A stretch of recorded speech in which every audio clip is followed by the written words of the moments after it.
श्लोक 17 पार्ट 6 ध्यानयोग छठा पाठ। युक्ताहार विहारस्य युक्तचेष्टस्य कर्मसु युक्त स्वप्नावबोधस्य योगो भवति दुःखः। दुखों का नाश करने वाला योग तो यथायोग्य आहार विहार करने वाले का, कर्मों में यथायोग्य चेष्टा करने वाले का और यथायोग्य सोने तथा जागने वाले का ही सिद्ध होता है। 17 व्याख्या। इस श्लोक में भगवान श्री कृष्ण ध्यानयोग के अभ्यास की सही विधि पर प्रकाश डालते हैं।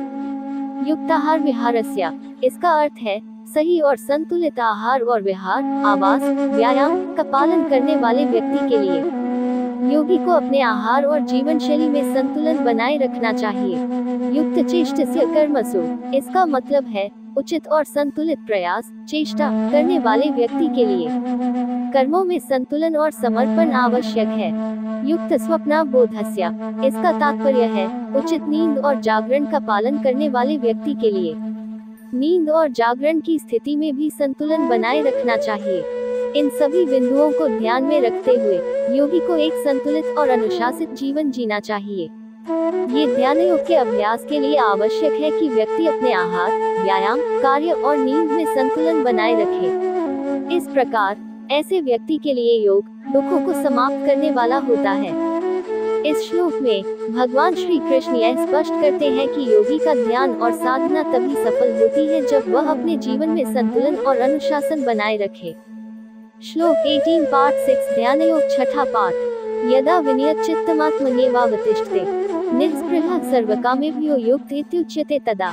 अत्यंत वश में किया हुआ चित्त जिस काल में परमात्मा में ही भली भांति स्थित हो जाता है, उस काल में संपूर्ण भोगों से स्पृहा रहित पुरुष योग युक्त है, ऐसा कहा जाता है।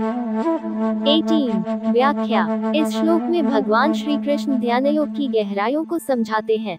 इस श्लोक में बताया गया है कि जब किसी व्यक्ति का मन पूरी तरह से नियंत्रित और स्थिर हो जाता है और वह अपनी आत्मा में ही तल्लीन रहता है, तब वह युक्त यानी साधक कहलाता है।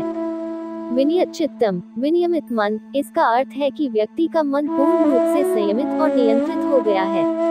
ऐसा व्यक्ति हर प्रकार की बाहरी इच्छाओं और आकर्षणों से मुक्त हो जाता है और उसकी मानसिक स्थिति आत्मनियंत्रण की अवस्था में रहती है।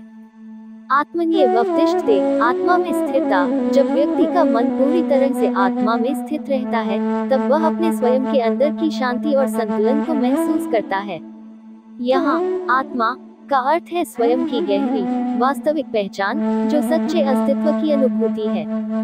निस्पृहः सर्वकामेभ्यः, सभी इच्छाओं से मुक्त। एक साधक ऐसा व्यक्ति होता है जो सभी बाहरी इच्छाओं और वासनाओं से मुक्त होता है।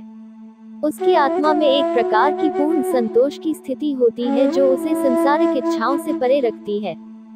युक्त इत्युच्यते तदा, युक्त कहलाता है तब जब व्यक्ति उपर्युक्त अवस्थाओं को प्राप्त कर लेता है, तब उसे युक्त कहा जाता है, जिसका अर्थ है कि वह ध्यान और साधना के मार्ग पर सही दिशा में अग्रसर है। इस प्रकार श्लोक का संदेश यह है कि ध्यान की उच्च अवस्था में पहुंचने के लिए मन को पूरी तरह से नियंत्रित और आत्मा में स्थिर होना आवश्यक है। ऐसा साधक सभी भौतिक इच्छाओं और आकांक्षाओं से दूर होकर आत्मा के गहरे अनुभव में स्थित होता है।